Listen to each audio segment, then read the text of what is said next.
সাবেক আইনমন্ত্রী আনিসুল হকের সুপারিশে খুলনার 2 আদালতে নিয়োগ পেয়েছেন 22 জন।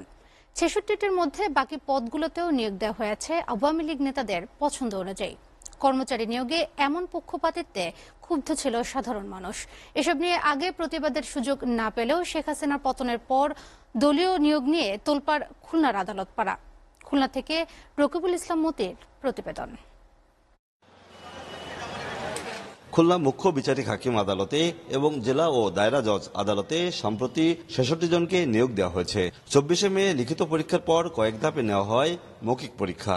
এসব নিয়োগে সাবেক আইনমন্ত্রী আনিসুল হক তার নিজ জেলার 50 জনকে নিয়োগ দিতে চাপ প্রয়োগ করলে এই নিয়ে খুলনা আওয়ামী লীগ নেতাদের মধ্যে বিভক্তি তৈরি হয়। পরে স্থানীয় আওয়ামী লীগ নেতাদের সাথে বিষয়টা নিয়ে দফারফা হয়। এছাড়াও খুলনা শেখবাড়ি হিসেবে পরিচিত সাবেক প্রধানমন্ত্রী শেখ হাসিনা চাচাতো ভাইয়ের সুপারিশে 10 জন, খুলনা সিটি কর্পোরেশনের মেয়র তালুকদার আব্দুল খালেকের সুপারিশে 2 জন, খুলনা জেলা আইনজীবী সমিতির তৎকালীন সভাপতি অ্যাডভোকেট সাইফুল ইসলামের সুপারিশে 2 জন নিয়োগ দেওয়া হয়।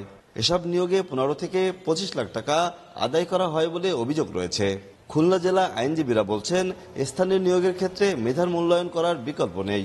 আমরা সাধারণ আইনজীবী হিসাবে বারের বিভিন্ন সংগঠন আছে, আমাদের বারে যে অ্যাডহক কমিটি আছে, সবাই এটা নিয়ে আলাপ আলোচনা করেছে। এটা পরিবর্তন হোক, এটা সবাই চাচ্ছে, এবং অযোগ্যরা থাকুক এটা তো কেউ চায় না। আইন উপদেষ্টা যিনি হয়েছেন উনি সজ্জন ব্যক্তি, এই বিষয়টা কগনিজেন্সে নিবেন আশা করছি। জেলা আইনজীবী নেতাদের অভিযোগ, এই নিয়োগ প্রক্রিয়া অবৈধ ও অনৈতিক। এই নিয়োগ পুনরায় প্রদানের দাবি জানান তারা। সাবেক আইনমন্ত্রী স্থানীয় আওয়ামী নেতাদের সুপারিশে এই নিয়োগগুলো হয়েছে, এগুলো মেধার ভিত্তিতে হয় নাই।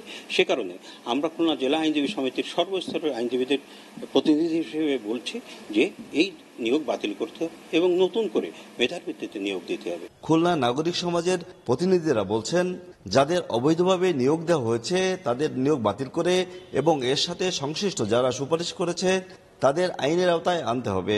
আমাদের সাবেক যে আইনমন্ত্রী অ্যাডভোকেট আনিসুল হক সাহেব, ওনার নির্বাচনী এলাকা যে এলাকা, সেই এলাকার থেকে বাকি 20 জন। সুতরাং এটি স্পষ্ট যে এখানে তার হস্তক্ষেপ ছিল।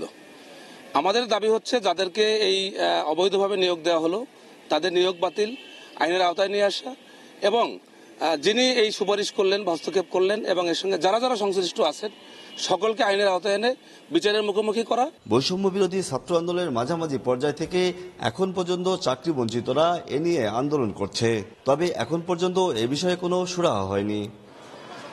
রকিবুল ইসলাম মতি, এসএ টিভি খুলনা।